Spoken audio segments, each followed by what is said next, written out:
Okay, so good morning, classmates. So ako may sunod na mag-report karon. So before na ko proceed sa atong reporting is mag-recap ko sa atak. So paano nga game is dito, tawag siya trivia night pero buntag pa siya. For trivia day. Trivia day na siya. So let's go next.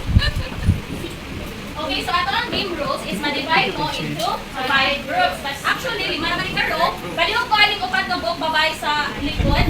Ari mo diri ang buhok niya. Ari ang upat na lang. Basta na nang upat na buhok ari. So, i-divide na mo of 4 ka groups. Muna siya group 1, group 2, group 3, and group 4. So, ang each group can take turns in guessing the title of the movie from the clip presented. So, magpili mo kung siya ka-representative nga mag-guess ari sa atubangan, magtanaw, bugyan sila sa movie. Then, if mag-guess sa inyong kauban, naamoy chance mo suotin na inyong ansiran ang question or inyong ihatag sa lain. And then, if dili mo ka-answer, pwede mag-steal ang ubang group sa inyong question. And sila mo'y masagaan mo points. Wrong answer can be steal by another group, and if your group got the correct answer, you will have a chance to answer or pass it to someone else, and each correct answer will correspond to 5 points. Okay? So ready na? Next. So are you ready? Yes! Okay, so magunan na sa ato ang unang movie. Ay, wait!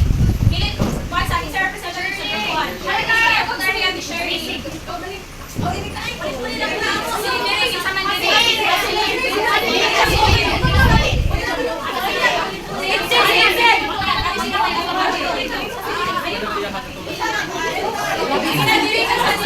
Ikaw, Jazz! Ikaw rin, sila may mutudlo.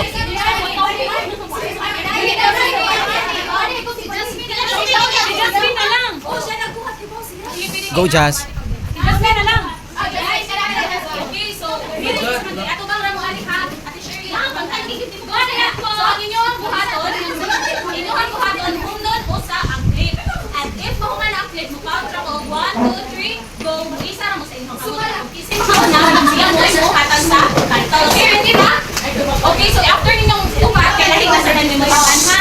Okay, so hilong lang ang upat, kay earn bilang sila. Okay, first movie. Next.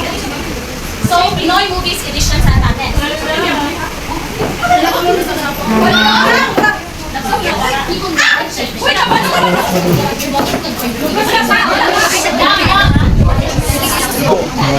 Mamapatay ang bobo. 1, 2, 3, go! Erika. Naman, Jazz! Ah, human na. Na-daylight. Pili og SpongeBob character. Okay. So, unsay naa sa SpongeBob character? Ano to basa? Strategies for developing high-order thinking skills. So, isa man to. O kata ka buo. Ang makahatag din yung upat kay makaganap points. Strategies for developing Choco! Okay, so ihaban na nato sila og 5 and 3 and a half! 4, 8! Sayo sa lecture, discussion, demonstration, laboratory work. Perfect! Wow! Next players of group 1. Maria!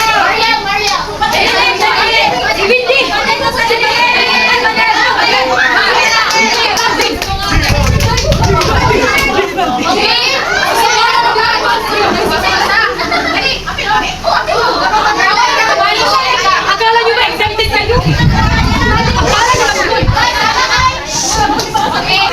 Ako ang postpone ang mechanics. Kung isa'y matulad isa, kanang wala pa kaningong buo, matik tagtangon din siya maapil ha. Okay? Kung doon tayo nato niya, dapat makainon sa buo. Alam mo isa. Kaya pamatali na sikol. Okay, next slide please. Alaway ka na ito.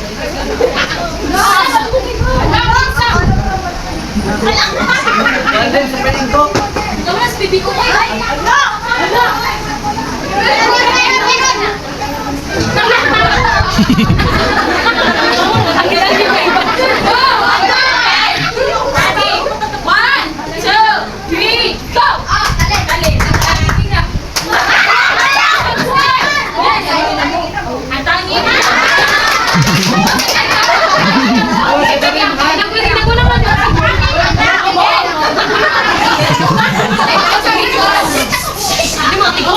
Pass or play? Hey!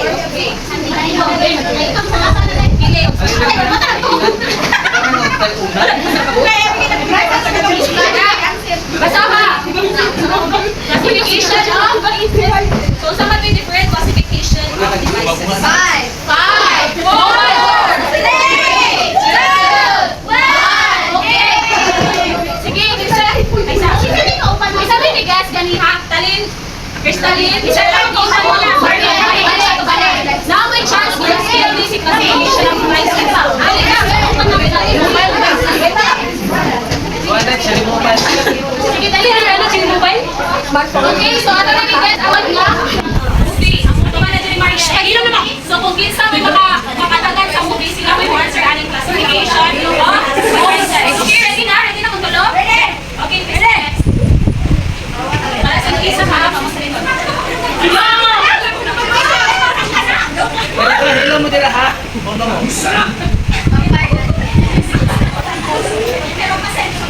Okay, sorry lang. Okay, 1, 2, 3. One more try. Ato the next. Ato the next. Kaya nakita daw tayo. Next movie.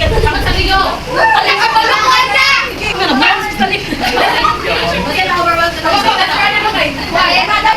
Bukan corazón. Okay, next lang daw.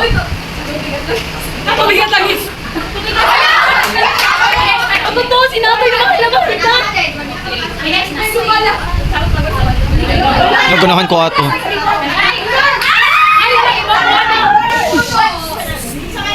Ala si Gon. Uy. Namatay ba? Wala ko kabalupas. Sino siya? Sumukuha na lang, Mimi.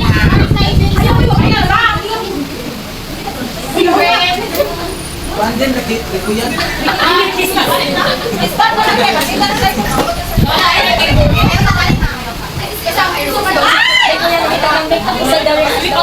1, 2, 3, go! Ariel.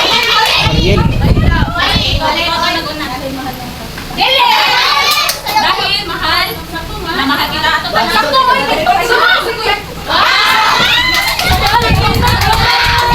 okay, unsay classification of devices? Classification of devices. Ikaw, wala ka? Wala, alam eh. Okay, so lahi na sa mga question. Wala naka-answer mo. Intrinsic, extrinsic, material, o mental. Okay, so next movie. Next. Proceed na ta sa another nga topic which is ang ato ang topic is all about Me. lesson cycle. So look at your character. Isa man siya. Si SpongeBob! SpongeBob! Yes! Okay, so na may situation dili. Kaya to next. SpongeBob. Sige, next. Next. So si SpongeBob nasaan daw siya no kasi wala siya ka-total Bikini bottom, bikini bottom. So please go next. Yung ba yan lang So, ikot tapakan si SpongeBob para maadto ta sa kanang bikini bottom. Bikini bottom. Next. Okay. So, naatay 1, 2, 3, 4. Upat ka steps para si SpongeBob kay mauli sa ilaha. Ang first step nga adtuan ni SpongeBob is ang lesson cycles. So, kinsa may na-idea ang sanang lesson cycles? Hindi idea? Yes, we see. What is the lesson cycle? Para mas mapadali ang lesson cycle from introductory activity or pag-discuss sa lesson niya hatag kung isang maestra inigo man another lesson is embodied in the first steps of a Okay, sakto. So, ang lesson cycle is nag-represent siya o process. So, naanay upat ka parts. Ang tulo ka parts si lesson cycle. Ang lesson cycle, it provides a framework or steps or lesson components to guide planning, teaching, and assessment. So naadiri no na nag-involve siya o different steps. So ang pinakauna nga step ni Litmus Cycle is ang exploration. So when we say exploration, this is where the students experience objects and events to stimulate their thinking. So diri mahulog siya o motivation sa mga estudyante. Ang mas learning. Example of this is field trip. Ang state of matter. So ang estudyante kay tara siya og ice cube, water o ang balloon. Nga ilahang ikapon ang ice cube, ang tubig ug ang balon. Ilahang i-differentiate kung unsay ilahang ma-feel bitaw higap nila sa ice, sa tubig o sa balon. Diha din nila ma-identify ang lahi-lahi nga texture sa usa ka butang na ay liquid, na ay solid ug na ay gas. So muna siya exploration, mura bitaw siya makakuha sa interes sa mga bata. And then the next cycle is ang invention. This is where the students determine relationships between object and events they experience. So kaganihan no, gipahikap man nato sila og kanang mga objects. Ang sunod kay nana nga buhaton sa maestra para masud siya sa invention kay iyang i-introduce kung unsa na ang solid, unsa na ang liquid ug unsa na ang gas ug unsay ilahang kalahian og relationship sa usag-usa. Gi-connect ra na ang mga steps kay mag-una man ta sa exploration kung unsay kanang makakuha silang interest. Then after that is imuhang i-explain ang relationship ug ang differences sa mga concepts. Then the next step is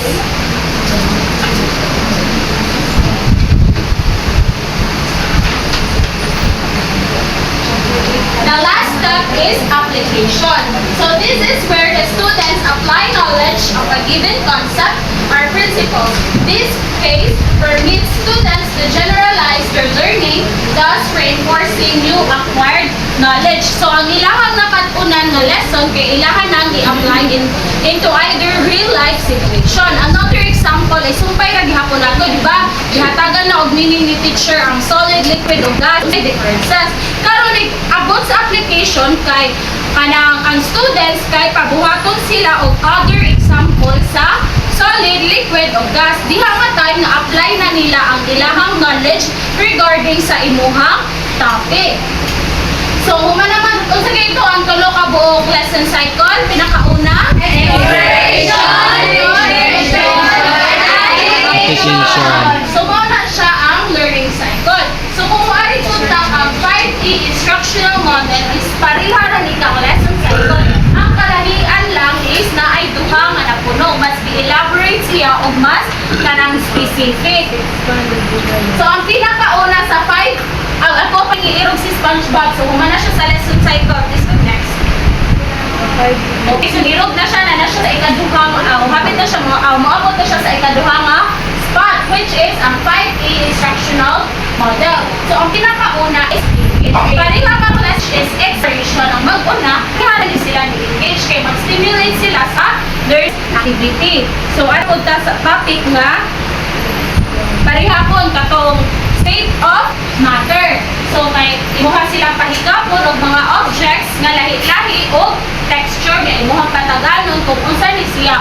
Kung kuan ba ni siya, solid ba ni siya, liquid ba ni siya, or gas. Another is explore. This stage satisfies the students' Curiosity. So, ang explore kaya rin na ni magamit o hands-on Activities. Yes, mag-interact sila sa ilahang mga classmates. And next for that is explain. Explain the concepts and Definition. So, kay ranis explain o sa explore. For example, nagpa-activity ka sa imuhang students nga mag-observe sila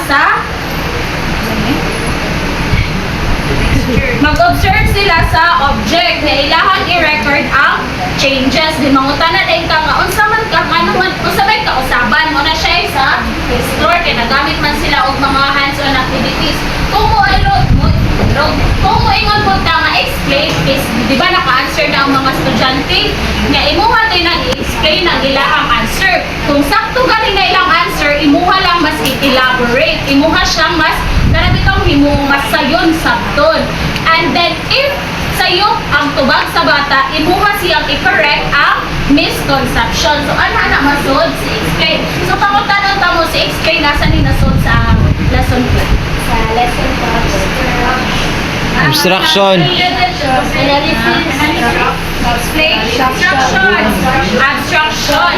Very good. Kaya ano naman di ba ang Discuss. explain niya, mag-layout ka sa imuhang mga concepts. So, kung sa may sunod, explain. Elaborate. Yes, elaborate. Ay, expand sa mucho. So, ang expand, kaya na elaborate.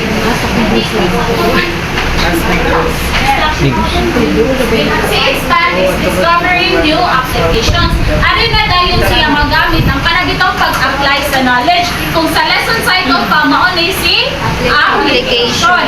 Example ani is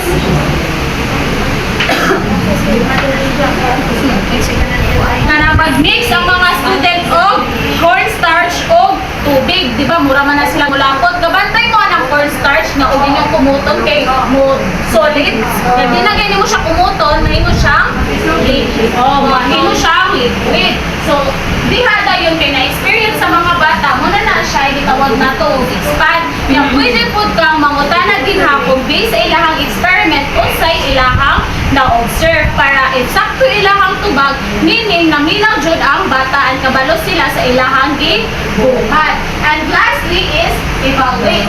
So in this case, it checks the students' understanding. So an example of this is kanang worksheet, test, quizzes, formative quiz. Yes. So humanata ka, 5 is. Please go next.